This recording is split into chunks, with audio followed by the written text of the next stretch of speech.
도시발구역 지정 설명 틀린 거 이렇게 돼 있죠. 1번 이 자연녹지 또 계획관리에게 도시개발구역을 지정하려 할 때 도시발구역을 지정한 후에 개발을 수립할 수 있다. 맞죠? 아까 했죠. 아까 53번에 했잖아요. 자, 맞습니다. 2번 도시개발구역을 딱 중시하면 그 장소는 국토부상 도시적 및 지구단위계로 결정 고의성 것으로 본다. 다만 취락지로 지정된 곳에 도시발구역이 지정되어 있을 때는 그러하지 않다. 이걸 알아두십시오. 3번은 별도로 81페이지 있는데 도시발구역 지정 규모는 달달달 암기해 두셔야 되죠. 이 도시발구역으로 지정할 수 있는 규모는 주거지역은 최소 얼마 이상 있어야 돼요? 그렇죠. 그래 도시발구역 지정 규모는 주, 상, 자, 생은 얼마 이상? 1만 제곱미터 이상일 거. 그리고 공업적일 때 공은 3만 제곱미터 이상일 거. 그 다음에 도시적 예허지역 바꿔적이 도시적 바꿔적 비도시적 도시적 바꾼 원칙 얼마? 여기는 커야 돼. 도시적 요즘 계획관이라든가 뭐 비도시 알죠? 얼마? 30만. 달달달 해야 된대. 그리고 도시적 여허지역에다 지정하려고 하는데 바로 아파트 연립택 건설계를 포함해서 지정하려고 한다. 아파트 또는 연립택 이걸 건설해서 나가려고 지정할 때는 얼마만 있어도 된다? 10만. 다만 초등학교 문제가 해결되고 그 다음에 도로 문제 이런 것들이 해결돼야 되죠. 초도가. 자, 몇 페이지 있다고요? 81페이지 아니라 미안해. 81페이지 아닙니다. 92페이지 있어요. 미안해. 92페이지. 자, 그 다음에 있나요? 92페이지 찾았나요? 면적 기준 딱 있잖아요. 그거 암기해야 돼요. 달달달. 그 다음에 3번은 맞죠? 330만 제곱미터 이상인 구역의 개발 구습할 때는 여러 가지 기능, 주거부터 유락 기능까지 줄 거예요. 주거부터 유락 등의 기능을 복합적 기능을 하죠. 서로 조화란 말 중에요. 서로 조화가 있도록 노력해야 된다. 그 다음에 5번에 공청회를 꼭 개최해야 된다. 도시발구역 지정 절차상 기초수사는 해도 되고 안 해도 되고 그 다음에 주민과 관계청 의견을 청취하기 위해서 그 관련서를 2개 이상 일간신문과 인터넷 홈페이지에 사전 공고하고 그리고 바로 공람 또는 공청을 통해서 의견 듣는데 공람 기간 끝나고 나서 공청회까지 꼭 개최해야 되는 경우가 있다. 면적이 얼마 이상 할 때냐? 100만 이거. 그 다음에 57번 이것은 99쪽에 있는 건데 도시개발적 임원의 결격사유 약적으로 뭐라고 해요? 미, 피, 피, 파, 금 이렇게 딱 잘라서 암기해놓고 생각해야 되죠.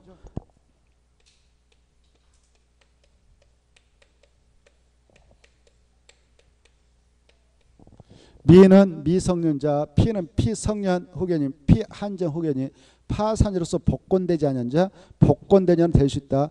금고 이상의 형을 선고받고 그 집행이 끝나고 면제되고 몇 년 지나지 않는 자, 2년 지나지 않는 자, 그리고 집행유예 기간 중에 있는 자, 2년 지나면 될 수 있고 집행유예 기간이 끝나면 될 수 있다. 이렇게 좀 알아주십시오. 5번이 틀렸는데요. 이 5번은 무슨 법에 나오는 임원을 결격사유냐? 정비법. 도시 및 주관경정비법상 정비사업조합 임원의 결격사유는 1번부터 4번에서 5번이 하나 더 추가돼. 알겠죠? 5번은 무슨 법에 나오는 임원의 결격사유라고? 정비법. 꼭 구분하세요. 정비법을 위반해 가지고 벌금 100만 원을 선고받고 10년이 지나지 않은 자는 정비법상 재개발, 재건축사업조합 임원 될 수가 없는 것입니다. 그 다음에 58번. 자, 도시개발법상 환지방식에 따른 사업식인데 옳은 거 이렇게 돼 있죠. 1번은 왜 틀렸냐? 채비자하고 보리지 찾아가지고요. 채비자하고 보리지 있잖아요. 그거 찾아가지고 동그라미 쳐요. 그리고 이치가 이렇게 서로 바뀌었어. 이렇게. 네? 채비 자리에 보류지가 들어야 되고 보류 자리에 채비가 들어야 한다. 그래 보류지는 채비를 포함하는 거예요. 알겠죠? 그래 이 도시발사하면서 그 사업 목적을 달성하고자 하기 위해서 또 채비 사업 비용을 충당하기 위해서 일단 정전토지소에게 시행자가 주장하고 보류시킨 땅이 있습니다. 그 보류 중 일부는 사업기획비에 충당해서 채비로 빼내죠. 그래서 바뀌었어요. 2번은 하이한다 이렇게 되어 있는데 할 수 있다 그래야 되죠. 환지 예정지 지정은 시행자가 꼭 해야 할 의무는 없어요. 임의적이야. 할 수도 있고 안 할 수도 있다. 그래서 하예한다. 틀렸어요. 할 수 있다. 115페이지 있습니다. 이 환지 예정증은 시행자가 도시법 안에 있는 토지에다가 지정할 수도 있죠. 지정할 때 정전토지의 임차권자의 부분이 있다면 임차권자의 그 부분도 아울러 환지 예정지 땅에다 지정을 해줘야 됩니다. 환지 예정지 지정이 기대했을 때 효과는 정전토지에서 환지 예정으로 사용수권만 임시로 이전해주는 효과가 있고 정전토지에 있는 소유권과 처분은 그 자리에 정전토지에 있지 환지 예정으로 이전되지 않는다. 그리고 이 시행자는 채비지 용도로 쓰기 위해서 환지 예정지를 지정할 수 있고 그렇게 환지 예정지가 지정된 이후부터 그 토지는 사용수익 처분까지 할 수 있다라는 걸 알아주시면 좋겠습니다. 자, 그래서 3번 틀렸습니다. 3번 이것도 116페이지 있는데 사업 시행자는 채비 용도로 환지 예정지가 지정된 경우는 그 토지를 말이죠. 사용수익할 수도 있고 또 비용에 충당해서 처분할 수도 있다 그래야 돼요. 없다가 틀렸죠. 없다가 아니라 있다. 4번은 맞습니다. 이 환지 방식을 적용하는 사업장에서 여러분이 그 종전 논밭을 가지고 있었는데 환지를 정하지 않고 청사함 주기로 했어. 그러면 여러분에게 바로 사용수익을 정지시킵니다. 공사 들어가기 위해서. 그때 미리 준비기간을 줘야 돼요. 며칠상의 기간을 두고 미리 알려주냐? 사용수익 정지를 하게끔 30일 이상의 기간을 두고 미리 알려주게 돼 있어요. 그리고 나서 그날부터 바로 그 토지의 사용수익을 정지시킬 수 있다. 그래서 4번은 맞습니다. 30일 이상 기간을 두고 미리 알려야 된다. 그것 좀 알아주세요. 그 다음에 5번은 마지막에 가항가 보상금 또 하나 봐요. 가항가 보상금은 시행자가 누굴 때만 지급되어질 수 있냐? 행정청일 때만 나오는 거예요. 그래서 조합을 지워버려요. 조합을 지우고 행정청.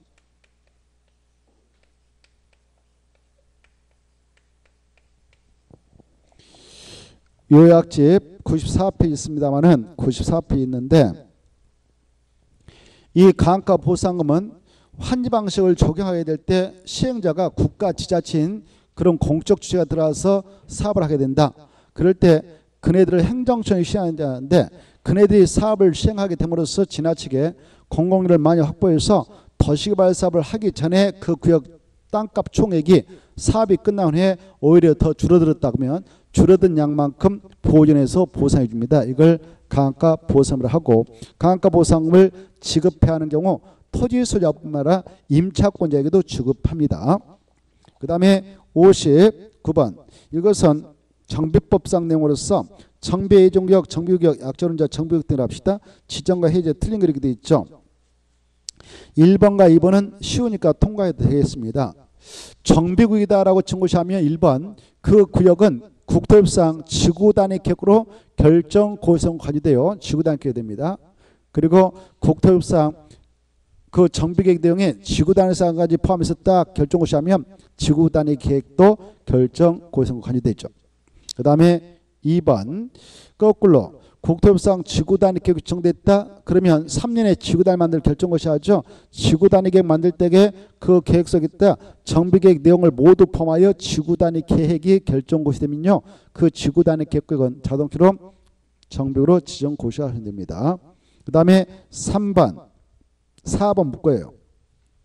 그것은 121쪽에 있는 것이고 136쪽에 있는 것이고 5번은 170쪽에 있는데 3번 4번 묶어서 한 묶음 5번 한 묶음에서 두 개를 잘 비교해 두세요.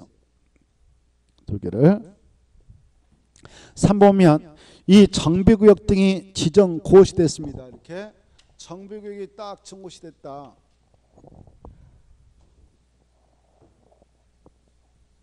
특히 이렇게 정비국 등이 지정고시 되고 이 안에서 바로 조합을 만들어서 뭐 재개발하자, 재개발 사업하자, 재건축하자, 이런 재개발 재건축을 하기 위해서 정비국을 지정고시해 놨어요. 근데 조합을 만들어서 사업을 하기로 돼 있다. 그런데 이때 이 안에 있는 토지동호 수자가 말이죠, 일정한 기간 내에 그 절차를 진행해야 이 구역이 유지되죠. 그렇지 않으면 이 구역을 해지해서 사라지게 하죠. 이 정비국을 딱 중시하면 이 안에 있는 토지동호 수자가 조합 만들어서 사업을 하게 될 때 늦어도 조합 설립 추진회를 구성해서 시장 군수한테 승인청을 몇 년에 해야 되냐? 2년에 해야 되죠. 안 하면 이 구역을 해지하게 돼 있죠. 그 다음에 이 기간 내에 해가지고 추진회 구성 승인을 받았다. 그러면 이 구역은 되겠죠. 승인이 떨어지면 그날부터 추진회 측에서 관할 시장군수한테 설립인가를 신청해야 되는데 몇 년에 신청하느냐? 2년. 그렇지 않으면 이걸 해지해야 된다고 공부했죠. 그래, 이 기간 내에 설립인가 신청하면 유지되고 설립인가 떨어졌다 합시다. 설립인가 떨어지면 그날부터 몇 년의 사업시행계획 시작해서 시장수 등한테 사업시행가를 신청해야 되냐, 사업시행계획인가를 신청하게 되느냐. 여러분 이제 답 주세요. 알죠? 몇 년? 3년이. 그렇지 않으면 이 구역을 해지해 나가잖아요. 이렇게 여기 봐봐요. 여기까지 오다가 하지 않아요. 3년에 이거 안 해가지고 해지해버렸으면 설립인가는 취소된 걸로 본다. 이렇게.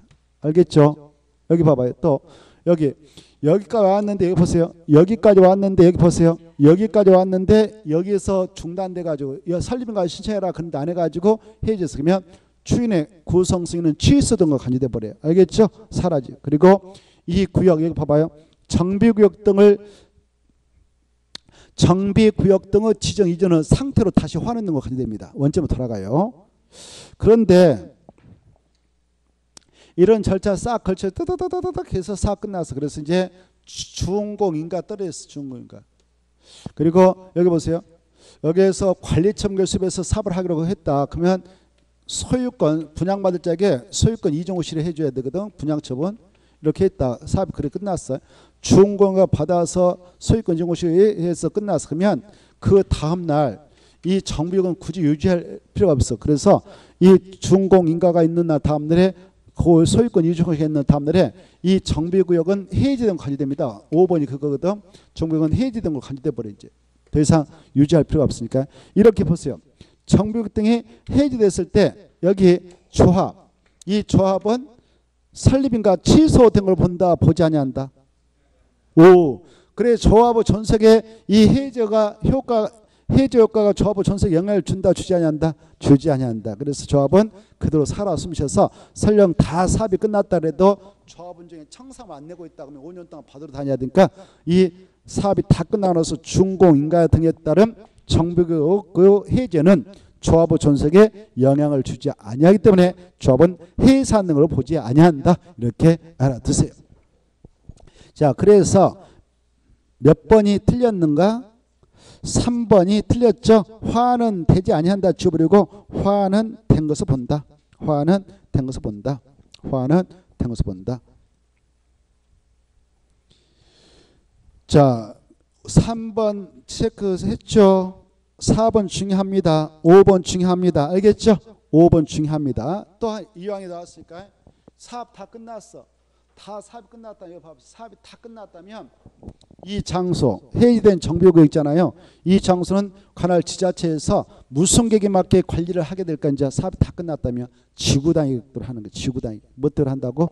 지구 단위로 관리를 해. 여기 확정되어 있는 지구 단위 있잖아요. 여기서 이것만 건축할 수도 있고 아니면 못 들어온다 이게 다 해놨거든. 그래서 지구 단위로 관리를 해나간다 이렇게 하십시오. 그 다음에 60번 보겠는데요. 이 60번은 오타가 나왔어요. 저 편집부에서 작업하면서 제가 드렸던 답을 4로 해야 되는데 5로 잘못해가지고 답이 5로 돼 있을 거예요. 수정하세요. 60번은 답이 5로 돼 있을 건데 4로 수정할 거. 답안지가 오타 나왔다. 몇 번을 수정해서 공부하라고? 4번. 답안지에는 5로 돼 있으면 틀렸고 편집부에서 잘못했어요. 제가 이렇게 원본 이렇게 돼 있는데. 자, 그래 정비법상 재건축사업에 관한 설명인데 옳은 것. 답은 몇 번이다? 4번. 4번을 먼저 볼까요? 이 재건사업은 바로 시행 방법이 딱 하나다. 관리 처분계 어마어마 중에 인가받은 정비관에서 인가받은 관리 처분에 따라 주택, 부대, 복리시설, 오피스텔까지 건설하여 공급하는 방법이 따른다. 다른 건 일체 없다. 이것만 된다. 그래서 환지공업도 안 되고 혼용도 안 된다. 이렇게 알았어요. 알겠죠? 그래서 4번 맞습니다. 그러면 1번은 왜 틀렸는가? 1번은 144쪽 있는데 재건축 사업은 토지동호 수자가 단독으로 시행자 되어 그 사업을 시행할 수 있다 없다? 없어. 무슨 사업만 토지동호 수자가 직접 그 사업을 할 수 있을까? 재개발 사업만. 이게 중요한 거예요. 재개발 사업. 알겠죠? 우리 요약지 144페이지 잘 정리됐으니까 144페이지를 재건축 사업은 토지동호 수자가 직접 사업 못해요. 꼭 알았어요. 무슨 사업만 토지동 수자가 직접 할 수 있다고? 재개발 사업 꼭 아시고 2번은 165쪽에 있는데 과밀 억조권역에 위치한 투기과열지구 주택법에 따라 지정된 조정 대상 지역에서 최초 사업 시행계획 인가를 신청하는 재건축 사업이다. 그럴 때 그 토지동호 수요자가 공급받아갈 수 있는 주택은 몇 개냐? 그렇죠. 딱 하나밖에 안 되죠. 그래서 3개 안 되는 겁니다. 근데 만약 과밀 억조권역에서 재건축 사업이 추진되는데 그 땅이 투기과열지구도 아니고 조정 대상 지역도 아니라면 3개까지 공급을 받아가도 합법적이. 알겠죠? 이걸 잘 이해하시고 3번 신고해야 한다 틀리고 인가를 받아야 한다. 인가를 받아야 한다. 인가를 받아야 한다. 동그라미 3번은 신고해야 한다 집어버리고 인가를 받아야 한다. 147쪽이 있거든요. 무슨 말이냐면은 재건축조합 만들려고 그래. 재건축 사업조합 만들 때 추진회가 일정한 법적 동의요건 확보해서 설립인가 받아야 돼. 설립 신고한다. 승인받는다. 인가 받죠. 조합 설립인가. 알겠죠? 조합 설립인가 받고 인가 따르면 30년 주된 사무소 소지 가서 설립된 감으로써 조합이 성립되지 않습니까? 그렇죠? 그래서 147쪽에 있는데 인가 받는 거예요. 시장수한테. 이때 법령상 요구되는 토지동호 수요자 동의받아라. 법령상 요구되는 토지동호 수요자 동의 도움 요건이 어마어마 중요하니까 머리에서 생각나야 돼요. 147페이지 있다고 그랬죠? 안 보고도 떠올라야 돼. 그 주택단지에 2열동 있다면 2열동을 전체 한 동을 각동별로 하죠. 각동별 구분수자의 가반수의 동의와 전체 구분수자 4분의 3 이상의 동의 및 토지면적의 4분의 3 이상에 해당하는 토지수의 동의 얻어와라. 다만 주택단지가 안적이 정비계에 포함됐다면 주택단지가 안적에 토지 또는 건축물사의 4분의 3 이상 및 토지면적의 3분의 2 이상에 해당하는 토지수에 동의받아라. 이게 떠올라야 돼요. 다 쓸 수 없으니까 귀로만 들어두세요. 알겠죠? 몇 페이지 있다고요? 147페이지 있다. 147페이지. 그 다음에 5번 볼까? 5번은 자, 이 무슨 사업 조합이 정비법상 딱 만들어지면 정비 안에 있는 토지동호 수자가 의무로 다 조합돼 버리냐? 재개발이 재개발. 뭐라고? 재개발. 그래서 재건축 지워버려. 재건축이 아니라 재개발이 재개발. 재개발 사업 조합의 조합원은 정비관의 토지 등 소유자가 모두 다 의무로 된다. 즉 조합 세발할 때 동의했던 반대했던 다 돼버리는 거예요. 여기가 정비구이다. 여기가 정비구이다. 이렇게 정비구이 지정됐다. 여기서 재개발 사업을 하겠다고 조합이 딱 성립됐다. 조합이 성립되어 버리면 이 안에 있는 토지동호 수자는 다 의무로 조합이 된다. 동의했던 반대했던. 그러면 토지동호 수자 뜻이 뭐냐? 토지 이 안에 있는 토지 수자, 건축사, 지장군을 말했죠. 그러니 다 조합이 돼. 근데 여기 봐봐. 재건축 사업 조합이 이렇게 만들어졌다 그러면 여기 있는 토지 등 소유자 중 누구만 조합이 되냐? 동의한 자만. 알죠? 동의. 여기 있는 토지동호 수자가 뭐냐? 재건축 사업에서는 건축물 및 그 부속 토지 소유자를 말했죠. 건축물 및 그 부속 토지 소유자로서 바로 재건축 사업에 동의한 자만 조합이 되니까 바로 5번은 틀렸다. 그 내용은 143페이지 잘 정리되어 있다. 143페이지. 자, 그 다음에 61페이지, 61번. 이것은 308페이지 있는 건데 정비법상 토지 등의 수용 사용이다. 틀린 거 이렇게 돼 있죠. 공치법을 약자로 공익사업을 위한 토지 노치는 보상 법률을 공직법을 하겠는데 이 정비법상 있지 않습니까? 이 정비관에서만 정비사업이 추진되는데 정비사업 해봐야 종류가 몇 개밖에 안 된다고 했어요. 3개. 여기 있는 재개발, 재건축하고 주거환경 개선사업이 있잖아요. 그렇죠? 이 세 가지 사업을 정비사업을 하지 않습니까? 이 정비사업 할 때에 바로 이 안에 도로를 만들어야겠다. 이렇게 공을 만들었다. 여기에 편입된 땅들은 그 땅 주인이 내놓지 않아도 수용할 수 있도록 해버립니다. 공치법 근거에서 수용할 수 있도록 하고 있어요. 그때 이 세 가지 사업 중 이것은 말입니다. 재건축, 여기 재건축은 주로 오래된 아파트 한 데서 출하거든. 재건축 사업 할 때는 평시에는 수용 못해. 평화롭게 이렇게 평시에는 수용 못해. 다만 여기서 지진 발생했다. 태풍이 불어와서 아파트 열채를 다 썰어 뜯겨버렸다. 이럴 때 천재임이 발생했다고 그래. 천재임이 발생해서 긴급성을 요할 때만 재건축 사업은 수용 인정되고 평시에는 수용 못한 대신 매도 청구를 인정해서 내쫓도록 돼 있어. 반대판. 알겠죠? 자, 그걸 알고 계시면 좋겠고, 그 다음에 이 정비법상 정비사업을 하는 시행자들 있잖아요. 사업시행자들 그 사업시행자처상 어떠한 절차가 있음으로써 수용권 인정되냐 이거요. 사업시행 인가 신청에서 인가 고시가 떨어져야 돼. 이것이 있어야 수용권이 발동됩니다. 이게 중요해. 뭐가 있어야? 사업시행계획 인가고시. 근데 여기 봐봐요. 인가권자와 관할 시장, 군수 등이거든. 그래서 시장, 군수 지네들이 시행자다면 지네들은 인가 안 받아. 그냥 사업시행에서 작성해서 고시하면 돼. 그래서 시장, 군수 등이 시행할 때는 사업시행에서 작성 고시가 있으면 그때 수용권이 발동됩니다. 업적으로. 이때 바로 공법상 아니 대한민국에서 수용하고 보상할 때 일반적으로 적용하는 법이 공치법이에요. 공치법. 그래서 이 사업에 따른 토지 등을 강제 취득한다. 그럴 때도 공치법을 준용해. 근데 공치법에 의하면 야 수용권을 공익사업 시행자가 취득하려면 공익사업으로서 사업 인정을 받아야 돼라는 사업 인정을 두고 있잖아요. 근데 정비법상에서는 이것에 대한 특로서 이걸로 가름한다. 이게 중요해. 정비법상 정비사업 시행결정상 어떠한 절차가 있으면 공치법상 사업 인정 및 고시가 있었던 뭔가 사업 시행 계획 인가고시인데 시장 군수 등 시행자면 사업 시행 계획서 작성 고시가 있을 때 공치법상 사업 인정 및 고시가 있었던 뭔가 이렇게 하시고, 그리고요 이 공치법에 하면 공익사업 시행자들이 수용을 하게 될 여러분이 여기 공익사업 하는데 도로 설치사업 하는데 여기에 편입됐어. 그때 여러분한테 시행자 보상할 때 4대 원칙에 따라 보상하거든. 이 수용을 당하게 될 땅 들어가기 전에 땅 주한테 보상을 먼저 주고 소유권 넘겨받는 다음에 들어가라. 이걸 사전보상이라. 사전보상.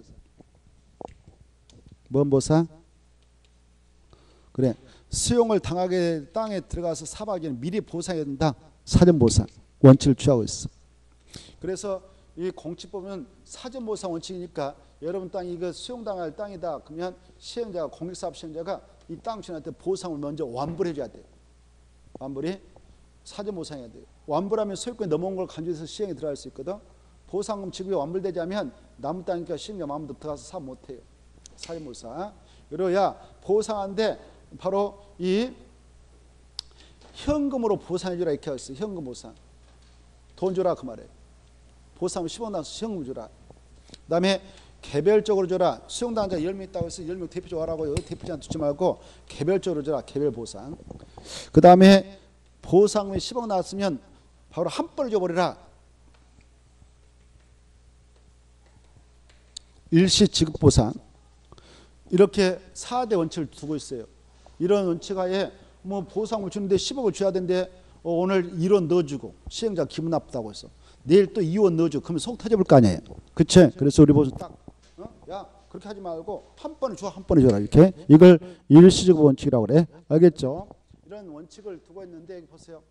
이것에 대한 외로 정비법에서 야 이것에 대한 외를 두자. 이것도 예를 두자라고 두고 있어요. 정비법에. 정비법에서 야 공치법은 사전보상 현금보상을 치고 있는데 정비법에서는 이에 대한 특례로서 특별한 예로서 사업시행자가 여기 수용당하게 될 땅에 들어가서 사업하기 전에 보상할 필요 없고 사업이 다 끝나고 나서 그 자리에 대지 건축물로 보상이 된다라는 현물보상과 준공인가, 공사 다 끝나고 나서 준공인가에 보상이 된다라는 사후보상을 특례로서 인정하고 있다 이렇게 하죠. 이런 특례를 취하고는 공치법을 준용해서 처리하면 됩니다. 자, 그걸 이해했다면 한번 문제 풀어봅시다. 61번 정비법상 토지 등의 수용 사용에 관한 설명인데 틀린가? 1번 정비사업 시행자는 정비관에서 정비사업을 가로 건너뛰어서 시행하기 위하여 공시보다는 토지 등을 취득하거나 사용할 수 있다. 이때 취득은 강제 수용하고 같은 말이에요. 강제 수용하고 같은 말이에요. 강제 취득할 수 있고 사용할 수 있다 맞아요. 다만 가로 안에 있는 말 봐봐. 가로 안에 있는 말 봐봐요. 무슨 사업을 할 때는 천재임이 발생할 때만 한정해서 수용할 수 있다고? 재건사업. 그게 중요해. 재건사업은 천재임이 발생해서 긴급하게 빨리 해야 할 필요가 있을 때만. 평시에는 안 돼. 평시에는 수용을 인정하지 아니한 대신 매도 청구를 그래서 인정해서 재건사업을 원하게 도와주고 있습니다. 2번 바로 정비구역에서 정비사업 시행을 위한 토지 등의 그 수용 사용은 정비법에 규정된 사항을 제하고는 공식을 준용하면 되고 3번 조금 전에 자세히 설명했죠. 공치법상 사업 이념이 고시가 있은 거 본다. 언제? 관리처분 인가가 틀렸죠? 뭐가? 사업 시행 계획인가 그래야 되죠? 사업 시행.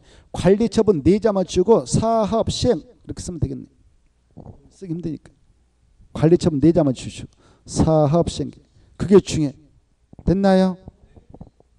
그 다음에 4번은 보상 처리가 협의가 이루어지면 좋은데 협의가 이루어지지 않으면 바로 재결 신청에서 수용해서 결정한다 따르면 됩니다. 재결 신청은 공치법은 사업 2년부터 1년에 하게 돼 있는데 그에 대한 특례로서 여기서는 사업 시행이 아니면 3년이다. 그러면 그 기간만 하면 됩니다. 5번 대지 또는 건축물로 효물 보상에도 되도록 이를 인정하고 있습니다. 효물 보상을 인정하는데 공치법에는 줄 거 봐요. 공치법에다가 4대 보상을 써봐요. 사전 보상, 현금 보상, 개별 지급, 일시 지급 이렇게 네 가지 있다고 그랬죠. 이런 원칙을 공치법에서 규정하고 있는데 그에 대한 특례로서 정비법에서는 공사가 다 끝나고 나서 현금이 아닌 대지 건축물로 보상이 된다라는 현물 보상과 공사가 다 끝나고 나서 준공인가 이후에 보상할 수 있도록 사후 보상도 인정하고 있다. 맞습니다. 준공인가 이후에도 할 수 있다 없다? 있다. 준공인가 이후에도 할 수 있다. 그따 치고 사후보상, 그것으로 사후보상 그러는 거. 사후보상. 아까 그 공치법상 사하 민정 및 고시가 있었던 것으로 보는 시점은 사업시행 인가 고시했는 때, 사업시행 계획 인가 고시했는 때라고 했잖아요.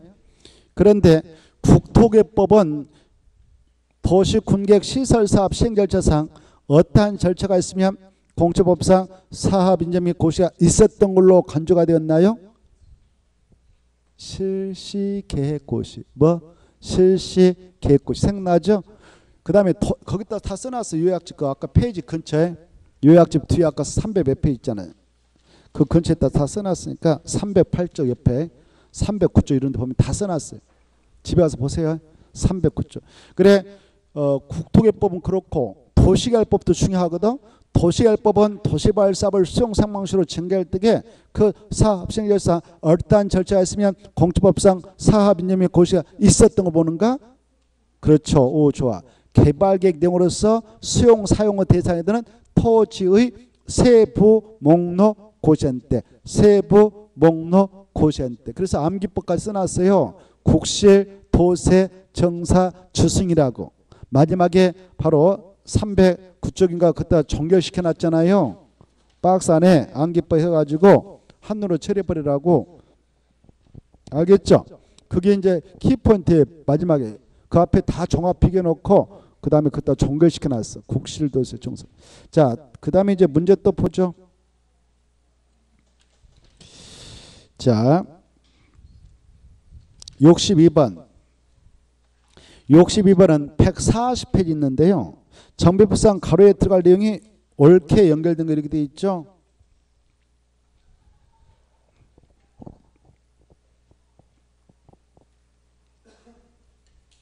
이것은 재건축 사업 할 때요. 봐보세요. 아까 아까 이 재건축 할 때는 평시에는 수용 안 된다고 했죠. 수용을 못하게 막고 있죠. 강제로 수용 못해요. 근데 수용을 평시에는 못한 대신에 재건축 사업을 원활하게 진행해 나가도록 이걸 인정하고 있어요. 뭘 인정했다? 매도. 야, 팔고 나가. 너 반대파 나가. 이렇게. 반대파가 이삿짐 안 싸고 계속 버티면 재건축 사업 못하잖아요. 그래서 야, 너 반대 빨리 나가. 이렇게 할 수 있도록 매도청을 인정하고 있어. 무슨 사업 할 때 그렇다고? 재건축 사업. 이때 봐봐. 아까 그랬어. 재건축 사업 할 때 저하받는다. 재건축 사업자. 그때 동의한 자만 접어낸다. 그러면 동의하지 않는 반대파는 매도 청구다 한다. 그랬잖아요. 이때 동의한 자도 어떤 동의한 자냐? 조건이 그래. 이 재건축 사업 할 때 이 안에 건축물 및 그 부속토를 함께 가지고 있는 사람으로서 동의한 자만 접어되거든. 근데 건축 및 그 부속토를 가지고 있는 자라도 동의하지 않는 자는 조합이 될 수 없어요. 그 사람은 매도 청구다 합니다. 그리고 재건축 사업을 하게 한 장소인데 여기 토지만 가지고 있다. 여기 나무 땅 위에 건물만 가지고 있다. 건축물 소유자 A, 토지수자 B 이런 사람도 조합이 될 수 없는 거예요. 이 사람들도 뭐 당하냐? 매도 청구당한다 이렇게 하셔. 무슨 사업 할 때게? 재건축 사업 할 때. 알겠죠? 이때 매도 청구는 법원에 따는데요. 법원으로 가기 전에 다시 한번 이 조합이 시행자 측에서 촉구를 하는 거. 재건축 사업 할 때야. 여기 봐보세요. 이때 이 동의는 여기 봐봐요. 동의는 어떨 때 받느냐? 조합 설립 인가 신청을 받거든. 여기 인가 신청할 때 동의서 받았어. 그래서 반대파가 있고 찬성파가 있고 반대파, 찬성. 동의권 같이 가서 냈더니 인가 받았어. 인가 받아서 조합 만들었어. 여기 보세요. 조합인 재건축 사업 조합이 이제 바로 사업신가 인가 신청해. 인가 신청 와가지고 인가 떨어질 때 그 재건축 사업장 안에 저기 종전가를 싹 결정해. 이때 사업장 안에 정전토지 건축물 가격이 싹 결정이 납니다. A 것 얼마다 B 것 얼마다 이렇게 감정평가업자 2명 이상 들어와서 감정가 매기죠. 그러면 마음이 또 바뀔 수 있어. 내 것이 이 정도 된다고? 나도 분양시켜서 내가 감당할 수 있는 능력이 있으니까 다시 분양시켜보자. 나도 조합은 되고 싶다. 이럴 수도 있거든. 그래서 이 관리치 사업신가 고시가 떨어지면 그날부터 아까 동의하지 않는 자에게 야, 너 정말 반대할 거야? 동의할 거야? 다시 한번 기회 줄 테니까 응답 좀 해줘라라고 촉구를 하게 됐어. 법적으로. 사업신가 고시한 날부터 며칠 내에 해답할 것을 촉구하게 되냐? 시행자인 조합 측에서 30일 내에 하는 거예요. 며칠이요? 30일. 30일 이내에 다시 한번 동의할 거야 말 거야 라고 해답할 것을 촉구합니다. 그래 그리고 나서 2개월을 기간을 주어요. 몇 개월 준다고요? 2개월을 기다려보게 돼 있어. 법적으로 2개월 동안에 기다려봤더니 아무 말이 없어. 그러면 동의하지 않고 간주해버려. 그리고 이제 매도 청구로 들어가는 거예요. 무엇으로 들어간다고? 매도 청구로 들어가면 됩니다. 알겠죠? 몇 개월에 그때 들어가냐? 2개월에 들어가면 되겠어요. 그래 일단 30일 사업시행과 고시가 떨어진 날부터 30일 내야 동의할 거 말 거야 라고 해답할 걸 촉구하고 2개월 기다렸다가 말 없으면 반대한 걸로 간주하고 이제 매도 청구 소송으로 들어갑니다. 그리고 2개월 지나면 그 다음 날부터 2개월 내 매도 청구 소송하면 된다. 그래 답은 1번입니다. 1번. 이때 매도 청구할 수 있는 대상은 동의하지 않는 자뿐만 아니라 거기 마지막 봐봐. 토지만 건축만 소유한 자도 매도 청구할 수 있다는 걸 알아두세요. 그 다음에 63번은 134페이지 있습니다. 정비법상 정비구역이 지정되었다. 그러면 행위자에 가해진다. 제한된 행위 7가지 건공 터터톰을 주겠다. 그거 하려면 시장군센터 허가시장 허가받아야 된다. 허가받아야 할 사항이 7개. 허가 없이 허용되는 것이 7개 있죠. 이걸 아셔야 됩니다. 알겠죠? 자, 그래서 134페이지 있는데 요약지. 이번에 허가 없이 허용되는 것이 하나 더 추가됐죠? 생각나요? 그래. 그걸 노브랑시 안에 여기는 정부로 지정된 장소는 노브랑시 밀집해 있는 지역에다 정해 놓았기 때문에 그렇다 하면 집집마다 다 허술하단 말이에요. 3, 40 돼가지고. 그래서 곧 붕괴될 집들도 있지 않겠어요? 그래 붕괴가 될 우려가 있는 것도 방치하면 안전사고가 터지니까 안전사고 방지라는 여러 가지 조치를 취하는 것은 허가 없이 해라 이렇게 하고 있죠. 이번에 신설했죠. 자, 그래도 허가 없이 가능한 것은 바로 재해복구 생각나야 되고 그 다음에 경작을 위한 토지공유 생각나야 되고 농산물, 임산물, 수산물 생산, 직접 용건이나 간이공유 설치 이런 것도 생각나야 돼요. 그 다음에 그 구역의 전체로 결정된 대지 안에서 물건 쌓던 행위, 그리고 개발에 지장을 주지 않고 저는 그 선상식을 보면서 토속했지. 그 다음에 간상농 충무 임식제 이것도 허가없이 가능한데 경작지에 따라 임식 할 때는 허가받아야 된다 이런 것도 떠올라야 되죠. 그리고 건공 터터터 물축 이거 건축물과 가설 건축물 둘 다 건축 용도면 허가받아야 된다. 재복구 취해놨으면 아까 허가 없이 가능하다고 그랬지만 자 그다음에 그 공작물 설치도 허가 없이 가능한가 이거 허가받아야 되죠. 공작물 설치할 때 공작 뭐예요? 정확하게 인공을 가하여 제작한 시설 그거 써졌어요. 같은 말에 인공을 가하여 제작한 시설 뭐라 한다고? 공작물 그걸 설치할 때 허가받아야 된다. 그 다음에 흙모래 자갈 바위를 토석이라고 토수할 때 허가받습니다만은 토지 형질 변경을 목적으로 토석체는 별도로 허가받지 않습니다. 이때 토지 형 변경은 크게 세 가지로 알아주셔야 돼. 성토, 절토, 정지, 포장을 통해서 토지 형상을 변경 하나, 공유성을 배려한 것 둘, 토지 굴착, 토지 굴착 셋 이것도 허가를 받아야 된다. 그 다음에 옮기기 쉽지 않는 물건을 몇 개 이상 쌓을 때 허가받는가? 1개월. 토지 분할 허가받고 중목물체 식재도 허가받는다. 이렇게 받으십시오. 답은 몇 번인가요? 4번이 1번부터 3번은 허가 없이 허용, 5번도 허가 없이 허용, 4번만 허가 대상이네. 자, 그 다음에 그 해설했다가요. 해설했다가 꼭 하나 추가해요. 허가 없이 허용한 거 이번에 개정된 말씀드렸을 거예요. 허가 없이 허용되는 거 해설에 그 하나 더 추가해서 꼭 달아놓으세요. 해설했다가 붕괴 등 안전사고 우려가 있는 건축물에 대한 붕괴 등 안전사고 우려가 있는 건축물에 대한 붕괴 등 안전사고 우려가 있는 건축물에 대한 안전조치행위 안전조치행위는 허가 받는다 안 받는다? 안 받는다. 이거 이번에 엊그저께 신설했죠. 자, 그 정도 보시고 64번 이것은 정비법령상 정비사업 시행이다. 설명 틀린 그렇게 되어 있는데 2번이 틀렸다 이겁니다. 2번은 156쪽에 있습니다만은 이 시장수는 재개발사업 원래 그 안에 있는 토지 등 소유자가 직접 하기도 하고 조합만들어서 하기도 하는데 그네들에게 일정한 문제가 발생하면 지정개발자를 투입해서 개발을 하게끔 할 수 있거든요.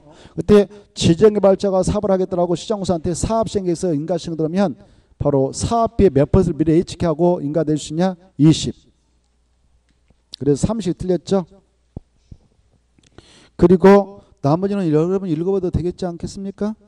쭉 보니까 뭐 쉽고 특히 그 3번이 작년에 신설해가지고 중요시해야 합니다. 정비 예정구역이 있다. 여기 지금 정비사업을 하고는 예정구역이 있다. 정비사업을 하기 위해서 확정된 정비가 있다. 여기 있는 땅 준비해가지고 여기다 지역주택 만들 테니까 지역주택조합 설명까지 내주세요. 이거 안 되는 거예요. 알겠죠? 그거 절대 안 된다.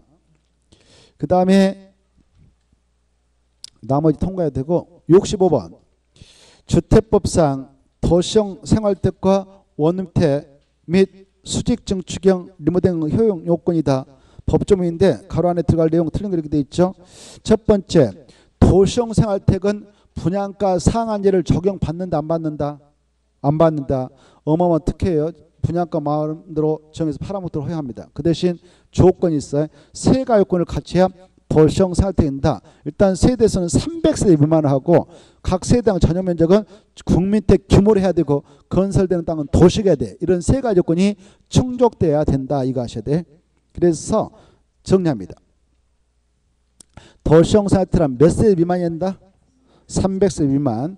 국민택이 아니라 국민택 규모에 해당하는 주택이고 대통령으로 정하는 그것도 주고 대통령으로 정하는 주택 그것도 줄 것이고 도시역에 건설하는 주택 그 말. 도시역에 건설하는 주택. 무슨 지역에 건설해야 한다? 도시 지역에 건설하는 주택. 도시 지역에 건설하는 주택을 말한다. 비도시에다 건설하면 절대 도시형 살택이 될 수 없다 그 말이에요. 도시 지역에다 건설해야 됩니다. 그 중에 도시형 살택은 세 가지가 있거든. 단지 만들어서 연립되면 단지 연립택, 단지 조성해서 그것다 다세면 단정 다세.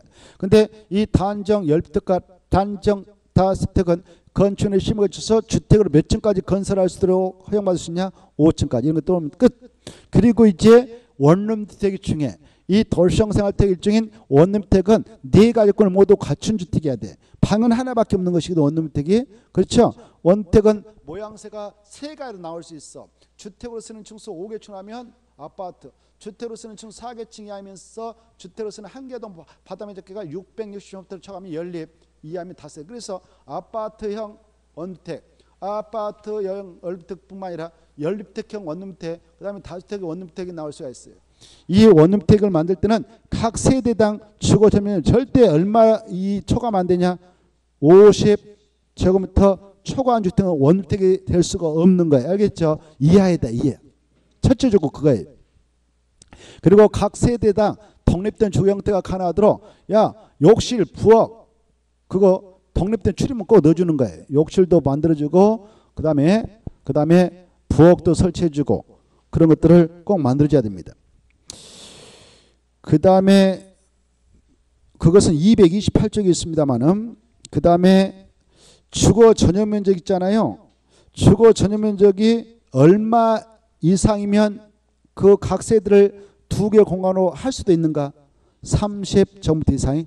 역으로 해석하면 각 세대당 전용 면적이 20밖에 안 되는데 예를 들어서 그러면 절대 두 개 공간을 만들면 위법. 하나 공간을 만들어야 돼. 욕실, 보일실 제한 나머지 공간 하나를 만들어야 돼. 알겠죠? 얼마 이상 할 때면 두 개로 해도 된다. 30. 그리고 지하층 절대 설치해서 안 된다 이거. 그 다음에 밑에 이번에 그거 밑에 수직증층의 리모델링 허용 여건 해가지고 옥상에 더 올릴 수 있는 층수 이거 지금 물어보는 거죠. 자, 그래 기존의 세대수가 15층 이상했던 아파트라면 더 몇 층까지 수직층에 올릴 수 있냐? 3개층까지만 최대. 기존 층수가 10층짜리였다면 최대 몇 개층만 올릴 수 있을까? 2개층까지만. 그게 14층 이하니까. 알겠죠? 머리를 팍팍 써야 돼. 다시 한번 기존 층수가 10층짜리였다면 몇 층만 올릴 수 있다 최대? 2개층만. 그래 거기 써졌죠? 14층 이하는 2개층까지만 꼭 알았어요. 그래서 답은 3번인데 3번이 왜 틀렸냐? 20이 아니라 30 이거. 그 다음에 이제 금방 수직증축은 232페이지 있습니다. 그 다음에 66번. 66번은 251쪽하고 252쪽이 있습니다. 주택법상 투기 과열주의 지정과 해제다. 틀린 거 이렇게 돼 있죠. 이 투기 과열주의 지정과 해제는 일단 주택법이 있다 이렇게 하시고 주택법상 누가 정하느냐? 국장하고 시도사만. 지정권자. 이때 지정하는 이유는 주택가격 안정입니까? 토지가격 안정입니까? 주택가격 그다 체크 맞고 그 다음에 어디다 정하냐? 주택에 대한 투기가 성행할 우려가 있는 지역을 대상으로 지정하고 해제할 수 있는데 이때 지정과 해제 모두 다 국장과 시도사만 합니다만은 지정을 해놓고 바로 그 지정 사유가 없어졌어. 즉 주택가격이 안정됐다. 그러면 없어졌다고 인정되면 마지막에 하야한다. 해제한다. 할 수 있다면 틀리고 하야한다. 2번은 하야한다가 중요해. 지정 사유가 없어졌다고 지네들 인정했어. 인정했다고 하면 없어졌다고 인정하면 지네들은 지침시 해제한다. 그 다음에 3번 이 국장은 1년마다 5년이 틀렸어요. 매년 그 말이에요. 1년마다 투기 과열로 지정된 지역별로 그 지역의 주택가격 안정 여건의 변화를 고려해서 투기 과열 지정의 유지 여부를 재검토해야 돼. 이걸 그대로 나눌까 풀어버릴까 해제할까 유지할까 이 여부는 몇 년마다 검토한다고? 1년마다. 그 다음에 그래서 5년이 틀렸고요. 4번 투기 과열적으로 지정 지역의 시도사 시장수 구청장은 투기 과열로 지정된 후 해당 지역의 주택가 안정되는 등 지정 사유가 없어졌다 인정되면 국장한테 이 시도사 시장수 구청장은 국장한테 하고 꼬마인 시장수 구청장은 시도사한테 좀 빨리 좀 풀어주세요라고 해제를 요청할 수 있습니다. 이때 요청을 받았다면 5번 며칠 내에 검토해서 알려줘야 되냐? 40일. 그래 해제 요청을 받은 국장과 시도사는 그 요청을 받은 해제 요청을 받은 날부터 40일 내에 그 심의 거쳐가지고 지정 해제부를 결정해서 요청했던 지자체한테 심의 결과를 통보해 주면 됩니다. 그리고 여기는 안 나왔지만은 이렇게 투기 과열지가 지정됐다. 이렇게 투기 과열지가 지정됐다 합시다. 이렇게 오늘 딱 지금 고시했다면 고시된 이후에 여기서 주택을 신규로 분양시에서 당첨돼서 분양권을 취득했다. 이 분양권을 당해 주택의 입주로 선정 쥐 이렇게 표현하거든.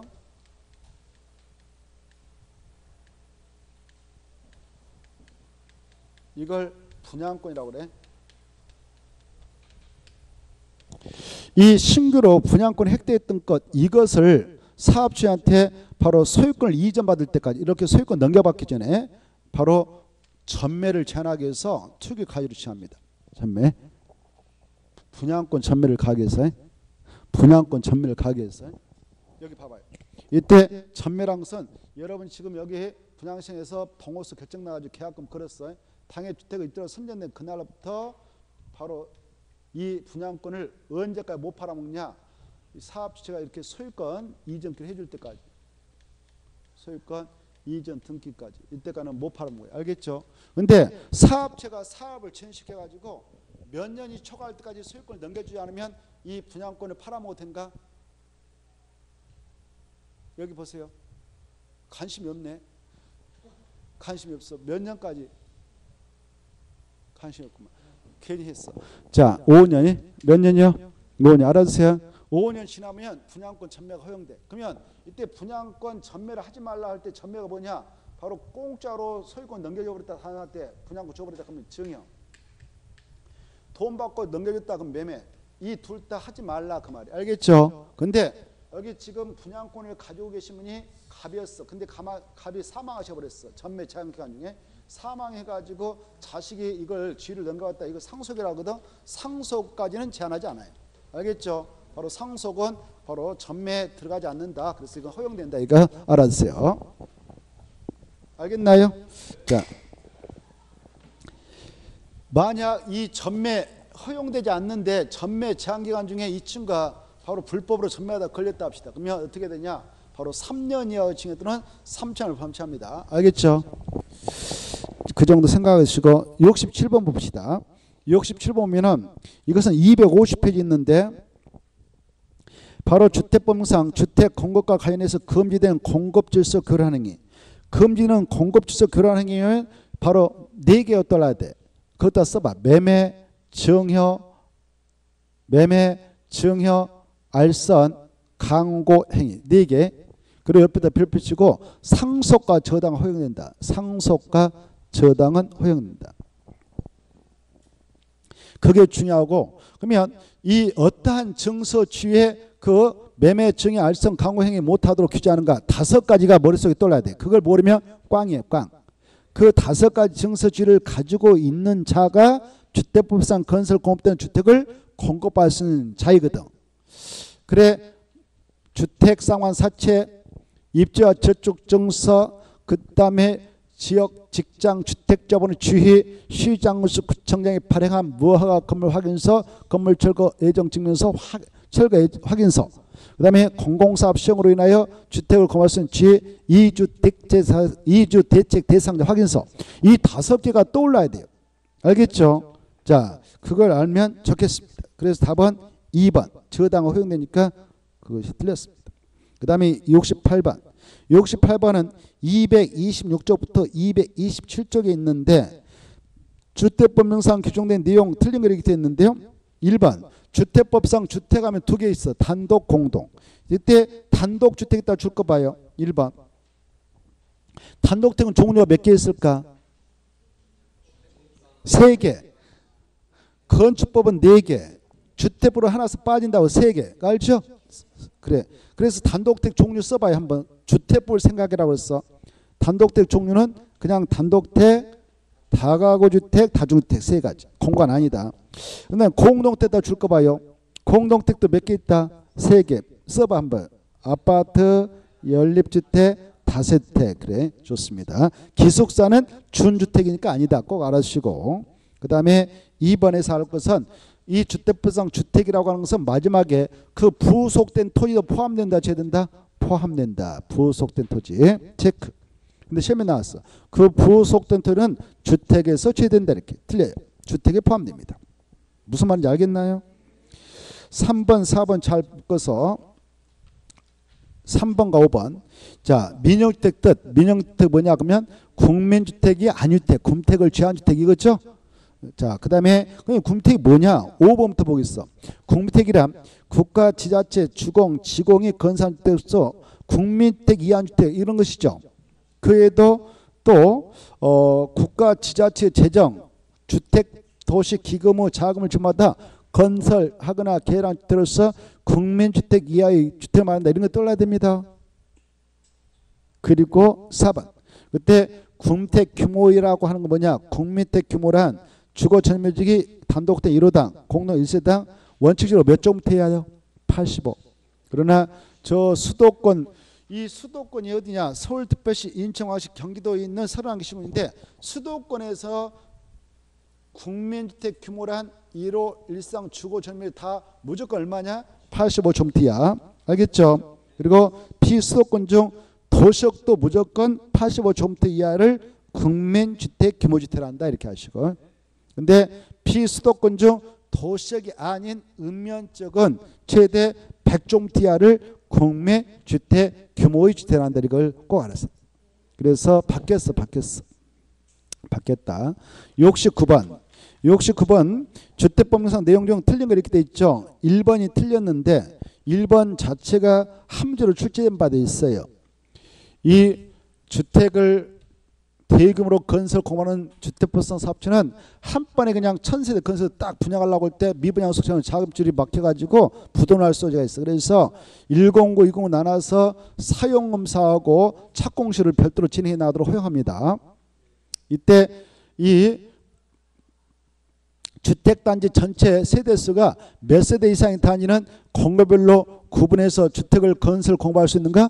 600세대 이상의 단위일 때만. 그렇죠? 그때 109하고 209 나눠서 진행한다면 공간 폭은 6m 이상 띄면 되고 공간 세대수는 300세대 이상서 배치하면 된다. 이 정도는 알아주시고, 그 다음에 이렇게 공고별로 구분하여 주택을 건설 공부하였더라고 사업계획 승인 신청해서 승인 받았다면 승인 받아부터 109는 몇 년에 공사에 착수해야 되는가? 5년. 여기 보죠. 5년 맞습니다. 자, 정당한 사유있으면 몇 년 연장받을 수 있어? 착수기간 1년. 자, 그 다음에 최초 공고 착공 신고부터 209는 몇 년에 들어가면 돼? 2년. 209년 2년에 안 들어가 버렸어요. 친구가 안 들어갔다면 사업계획 승인을 취소할 수 있다? 없다? 없어. 근데 아까 109 5년에 들어가려고 그랬어. 벌써 착수한 연장받아서 1년 안에 들어가려고 그랬어. 그 기간 안에 안 들어갔어. 그러면 사업계획 승인권의 승인을 취소할 수 있다? 없다? 있다. 좋았어. 여기까지 됐죠? 이런 것들이 떠올랐으면 좋겠어요. 그래야 공고별 사업을 제대로 공부했다 볼 수 있어요. 그 다음에 바로 나머지 지문은 어디 보자. 2번 한번 볼까?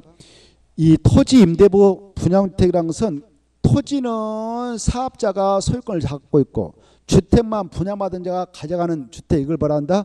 토지 임대부 분양주택이라 하죠. 이때 토지 임대부 분양주택에서 임대했다 맞춰봐. 임대는 몇 년간 보장해야 돼? 그것도 40년 그렇게 써놔. 토지 임대차 계약은 몇 년 보장한다고? 40년. 그래야 주택만 분양받았던 서민들 안정적으로 살 수 있을 거 아니에요. 40년 동안. 알겠나요? 그때 주택 소유자가 40년 지났어. 더 살고 싶어. 토지 임대 받아가지고 그 주택 있는 밑에 땅. 그때 주택 소유자 75%가 찬성하면 다시 재임대가 가능해. 알겠죠? 재임대가 이루어질 때도 토지 임대 기간 몇 년 보장하나? 40년. 그러면 40년 동안 일면 살았어. 분양받을 때 한 30살 분양받아서 살았다 합시다. 주택만. 그럼 40살 살면 70살 될 거 아니야. 10살 돼가지고 다시 연장받았어. 그러면 40년 더 살 수 있죠? 그러면 70에서 40 더하면 얼마예요? 110살. 110살이면 다 돌아가신 이제. 그러니까 뭐 집 때문에 걱정할 일 없잖아요. 그렇잖아요. 110살까지 사는 별로 없어요. 그거 집에서 못 살아요. 요양원에서 누워 있어야 되지. 그래서 그 정도는 걱정 없다 해서 40 두고 있는 거예요. 법에서. 자, 그거 알아주시고 나머지는 자 5번 하나 봅시다. 5번에서 장수면 주택이 뭐냐? 그러면 마지막에 바로 내부 구조를 쉽게 변경할 수 있는 가변성과 용이성이 우수한 주택이다. 그 말만 체크해요. 장수형 주택이 뭐냐면 그 주택 분양받아 들어가면 안 죽은 주택이다. 그게 아니에요. 알겠죠? 네, 내부 구조를 쉽게 변경할 수 있는 가변성과 수리 용이성의 우수한 주택 이 정도만 보시고 자 70번은 너무 쉬우니까 70번 보고 70번 보면 227쪽인데 준주택의 종류는 주택법이 있습니다만은 약조 뭐라고 암기하고 들어가자 다기노호 이것부터 먼저 암기하고 다기노 그래 이 다가 이제 문제예요. 타자가 너무 많으니까 다가 뭐냐 그러면 다중생활설 뭐라고요? 다중생활설 다중생활설 우리가 건축법 시행령사에서는 두 가지로 공부했어요. 분류해서 그래 다중생활설은